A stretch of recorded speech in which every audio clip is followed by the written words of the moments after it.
Hi, welcome to another episode of Hot Takes. Bit of embarrassment in Rachel Reeves' own back garden. Pudsey, not the Bear, the place in Leeds where Rachel Reeves is, for the locals anyway, unfortunately, their MP. Not for long. I think the locals have had enough of her now. She's been writing about how great she is, how wonderful Rachel Reeves is. A woman who lies on her CV, lies about being a chess grandmaster, lies about what day it is, has been asked to write an op-ed piece in the Times.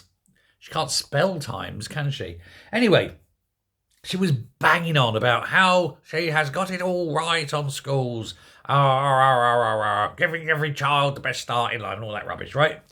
Anyway, she said, and I shall go with this, but then I shall interject, as is my way, throughout it. Goes, as the school term draws to a close, and this is in today's Times, school term not drawing to close, it's actually closed. But anyway, as the school term draws to a close, it's a good opportunity for me to reflect on what the government is doing to ensure every child in Britain has the best possible start in life. Well, yeah, okay, you look at that. Forcing schools to close is not giving kids the best start in life. Forcing kids who would otherwise have a very good education into the state system where they're going to have a relatively poor education is not giving them the good best start in life, is it? It really isn't. Overwhelming schools that are already oversubscribed with even more people isn't giving any of the children the best possible start in life, is it? This woman talks in word salads without actually saying anything. And then when you do heave your way through the labyrinthine string of shite that she's actually saying, you realise that she's just plain lying or is ignorant of the facts.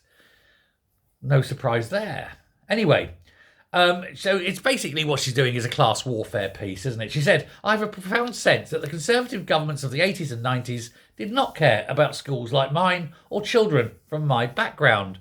Really? You're the one closing down the academies, which were there to help children of your background, you know.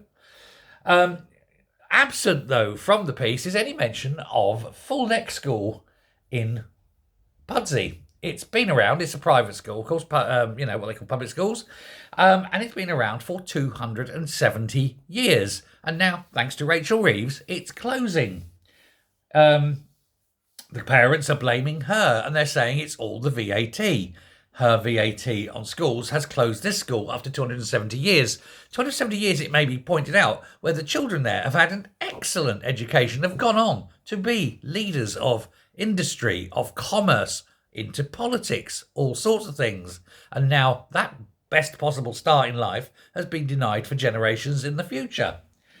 One has said, this is so insulting. All anyone can say locally is that she's totally ignored the main school closing in her own backyard. I don't think she'll be writing op-eds for much longer. Well, certainly not as Chancellor. I think it's getting to the point now where she cried and became fireproof, but I think those tears have now evaporated and the fire is raging. I think she won't last much longer. When everyone is against her, she must see it. And I bet, when she does, out and about in Pudsey, not that she lives in Pudsey anymore. She may be the MP there, but she actually lives in London. But when she does go back, I'm sure she gets a lot of abuse from, everyone. Even her own party now. Even her own people. The local schools in Pudsey oversubscribed because they've got to find room for all these parents that previously sent their kids to that school and now can't. Jesus, Reeves, you really are such a genius, aren't you? If only you were a real economist, you'd have seen this coming. Thanks a lot. Bye.